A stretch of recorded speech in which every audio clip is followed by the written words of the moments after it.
आजच्या स्वातंत्र्य दिन कार्यक्रमाच्या निमित्ताने आपण इथे सर्व जमलेलो. आजच्या कार्यक्रमाला लाभलेल्या आपल्या शाळा व्यवस्थापन समितीच्या अध्यक्षा सोबतच आपल्या शाळा व्यवस्थापन समितीचे उपाध्यक्ष सोबतच आपल्या शाळा व्यवस्थापन समितीचे सर्व माननीय सदस्य, आपल्या गावचे माजी सरपंच, आपल्या गावचे माजी सर्व सदस्य, आपल्या गावचे सर्व प्रतिष्ठित नागरिक, आदरणीय पालक आणि उपस्थित जमलेले माझे सर्व बालमित्र आणि मैत्रिणी, आज 15 ऑगस्ट 2025 आपल्या शाळेमध्ये मोठ्या उत्साहाने साजरा होत आहे. हा कार्यक्रम देशभर नव्हे तर जगामध्ये अगदी सकाळी 8 वाजतापासून तर रात्री 10 वाजेपर्यंत साजरा होतो. मित्रांनो, आपण 3 दिवस झाले 13 ऑगस्ट, 14 ऑगस्ट आणि 15 ऑगस्ट हर घर तिरंगा या उपक्रमांतर्गत दररोज झेंडावंदन करत आहोत. देशातील सर्व नागरिकांना देशप्रेम, देशाभिमान आणि शिक्षण याचं महत्त्व पटवावं म्हणून आपण हा कार्यक्रम घेतो. मित्रांनो, एकेका सगळ्यांनी लक्ष द्यायसारखी एक म्हण होती, education leads the wisdom. Education leads the wisdom. So get education, get all the understanding. याचा अर्थ असा होता की शिक्षण जर घेतलं तर तुम्हाला सर्व शहाणपण येते. शिक्षण जर घेतलं तर तुम्हाला सर्व शहाणपण येते आणि त्याच्यामुळे तुम्हाला शिक्षण घेतल्यामुळं सगळ्या गोष्टी सुकर होतात. जर शिक्षणापासूनच तुम्हाला वंचित ठेवलं तर काहीही शक्य होत नाही. म्हणून शिक्षणासाठी आपला सगळ्याचा तास आमची शाळा पूर्ण करत आहे. सर्व पालकांच्या अपेक्षाला उतरायची आमची जी जिद्द होती आम्ही पूर्ण केली. आमच्या शाळेतील विद्यार्थी अतिशय चुणूक दाखवणारे, अतिशय महत्वाची गोष्ट अशी की त्यांना ज्या काही शैक्षणिक क्षमता पाहिजे त्या सर्व अवगत केलेली मुलं या पिढीमध्ये आलेली आहेत. सुरुवातीला जेव्हा 2019 इथं आम्ही आलो त्यावेळेचं चित्र आणि आज 2026-25चं चित्र अतिशय वेगळं आहे. त्यावेळेस आपल्या शाळेचा 127वा क्रमांक होता. आज आपल्या शाळेचा टॉप 10 मध्ये शाळा आहे. आणि ही शाळा अतिशय दुर्गम भागात, आपल्याकडे कोणीही लक्ष न दिलेली शाळा. आपल्याकडे कोणीही लक्ष दिलं नव्हतं की इथलची मुलं शिकली पाहिजेत, इथलची मुलं शिकून पुढे गेली पाहिजेत, ती गावात राहिली नाही पाहिजेत. इथलच्या पालकांचा सगळ्यात महत्वाचा व्यवसाय होता शेती, शेतीपूरक धंदे.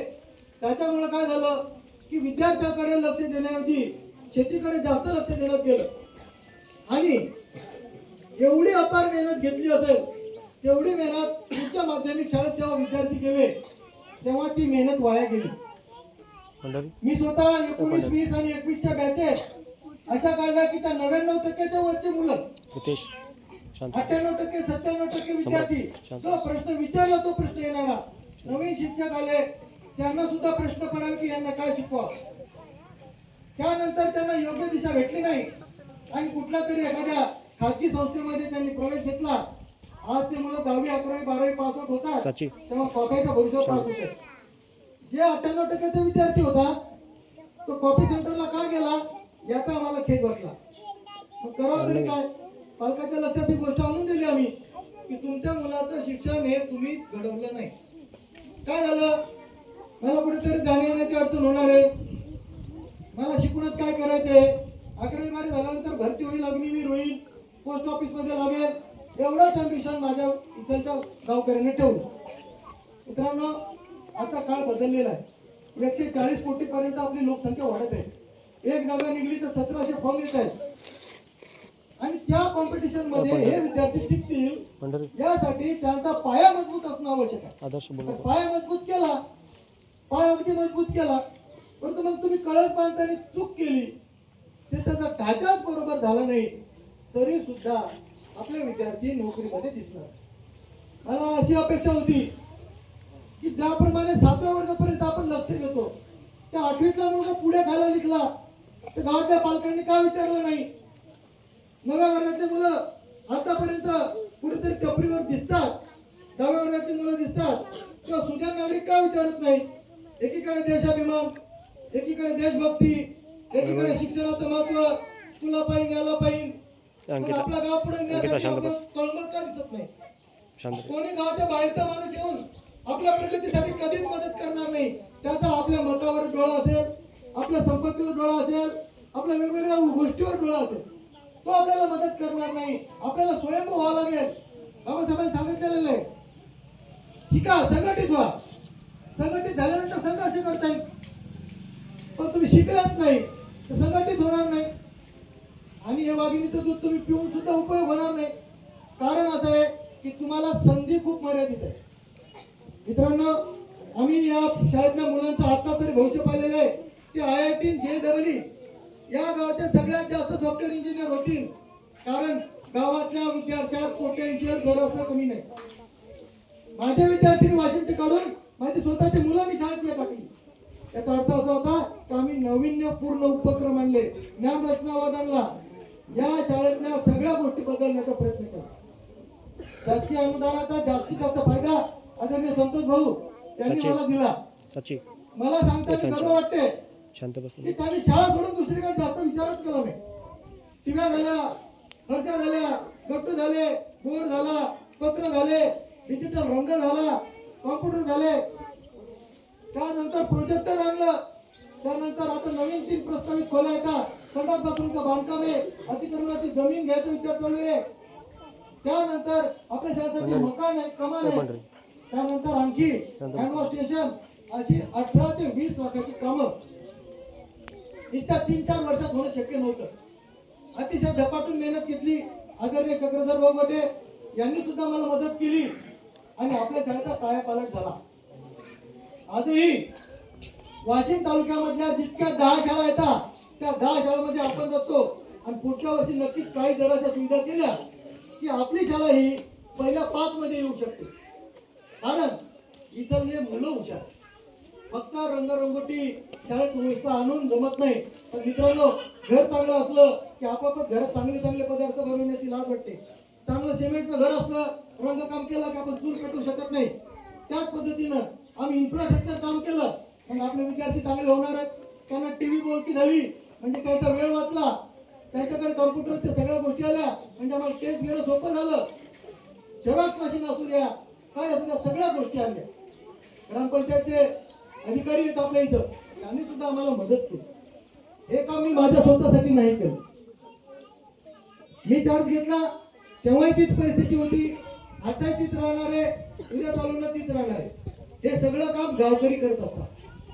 गावाचा सपोर्ट असल्याशिवाय शाळा, मला साखरेची शाळा करायची आहे, हा तास घेतला कोणतरी.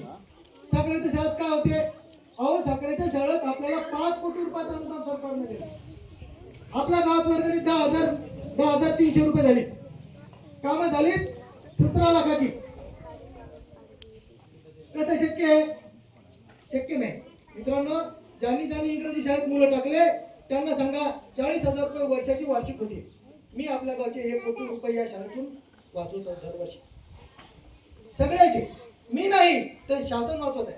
पण षडयंत्र असं आहे पहा की इथली जर 5वी 6वी 7वी तुटली तर इथलचे मुलं 4थी नंतर कुठे जातील? तर जवळच्या संस्थेमध्ये जातील. संस्थेवाल्याच्या लोकांना त्याच्यावर ग्रँट भेटतो. ग्रँट भेटला की ते तुमच्याकडून भरवून फी भरतील. आता 11वीचे ऍडमिशन करताना तिथं 5,000 रुपये फी होती, तिथं 12,000 रुपये घेतले. तिथं 7,000 रुपये फी होती सरकारची, तिथं 30,000 रुपये घेतले. आणि हे खाजगीकरण आपल्याला थांबवायचं असेल तर शाळेकडे लक्ष असणं आवश्यक आहे. नुसतं मात्र 10 मिनिटं कुठे गेला होता, 5 मिनिटं कुठे गेला होता, हे म्हणून फायदा होणार नाही. आज माझं हे 15 ऑगस्ट या गावातलं सेवा करण्याचं शेवटचं भाषण असणार. गवळी सर आणि माझी इथून बदली झालेली आहे, परंतु आमच्यापेक्षा जास्त होणार. अगदी आम्ही भांडणं करून 2 शिक्षक आणलेले आहेत. त्याच्यामध्ये कमलापुरे सर आहेत, ते माझ्यापेक्षा उंदेकर आहेत आणि बोरकर सर आहे ते त्याच्यापेक्षा खूप चांगले. म्हणजेच काय माहिती का, मी चालू केलेली गाडी, आपल्या गाडीला घेतलेला वेग हा कुठे कमी होऊ नये म्हणून आदरणीय सरपंच साहेब इथे होतलेले आहेत. त्यांनी इंग्रज नावाचे एक शिक्षक येणार होते. अगदी तरच आम्हाला ड्रग वाटलं. आमचे विरोध भाऊ त्यांना बोलले, विनंती केली की आमची शाळा चांगली झाली, आता तुम्ही निदान आमच्या शाळेचा हा विकास थांबवण्यासाठी इथे येऊ नका. आम्ही लोकांना म्हणलं, येऊ दिलं नाही काही जणांना. कसं असते की जर ड्रायव्हर चांगला असला तर गाडीतल्या सगळ्या लोकांची जीवाची हमी आपल्याला घेता येते. आमच्या हातात तुमचं भविष्य मित्र. तुम्ही 10 एकर वावर घेऊन ठेवलं विद्यार्थ्यासाठी, ते तुमच्या काहीच कमी नाही. आज माझा मुलगा एक जरी एमबीबीएस ला लागला तर एमबीबीएस ची प्रथम वर्षाची फीस 1 कोटी रुपये आणि 4 वर्षाचे 4 कोटी रुपये वाचून जातो तुमचे. म्हणून विद्यार्थ्यांना शिकवणं हे तुमचं परम कर्तव्य असलं पाहिजे. कोणी असं नसं आपल्या गावातील विद्यार्थी आपल्या शाळेत नसतील, माझे विद्यार्थी नसतील तर गावातलं राजकारण कृपया शाळेत येऊ देऊ नका. आतापर्यंत जसं सहकार्य केलं तसंच या गावातल्या पुढच्याही पिढीला सहकार्य करा. कारण तुमची मुलं तुमचं भविष्य बदलणार आहे. माझे वडील ड्रायव्हर होते, मुंबईत काम करायचे. 3,500-4,000 रुपये महिना असायचा. 2,000 रुपये मनी ऑर्डर पाठवायचे, 2,000 रुपये काही पैसे तरी धकवायचे, 2,000 त्यातच खर्च झाला.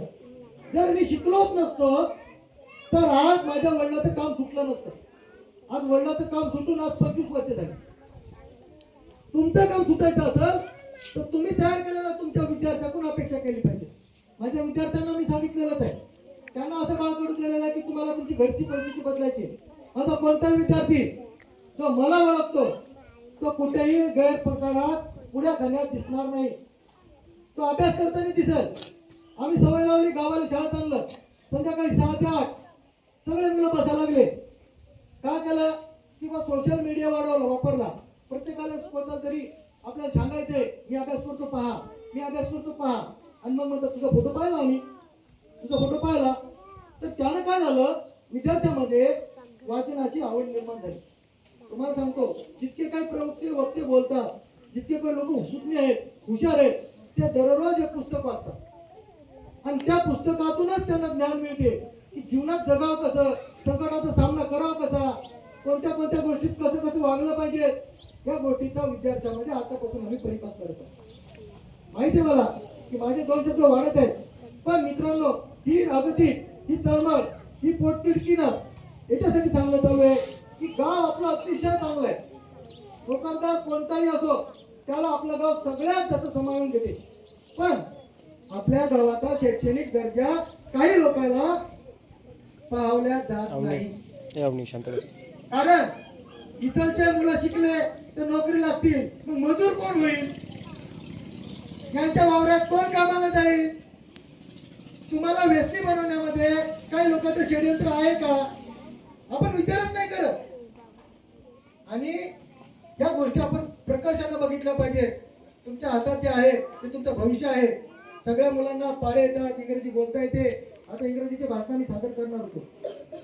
तर ही गोष्ट पुढे राहिली पाहिजे. माझ्या सर्वांना सेवा करण्यासाठी मी इथे आलो, सर्वांना संधी दिली. गावातल्या प्रत्येक मायबापाचे आणि पालकाचे आभार मानतो. माझी काय चुका झाल्या असतील तर ते क्षमा कराव्या. आणि माझा मुख्याध्यापक आहे नात्यानं मी माझं प्रास्ताविक संपवितो. जय हिंद, जय महाराष्ट्र.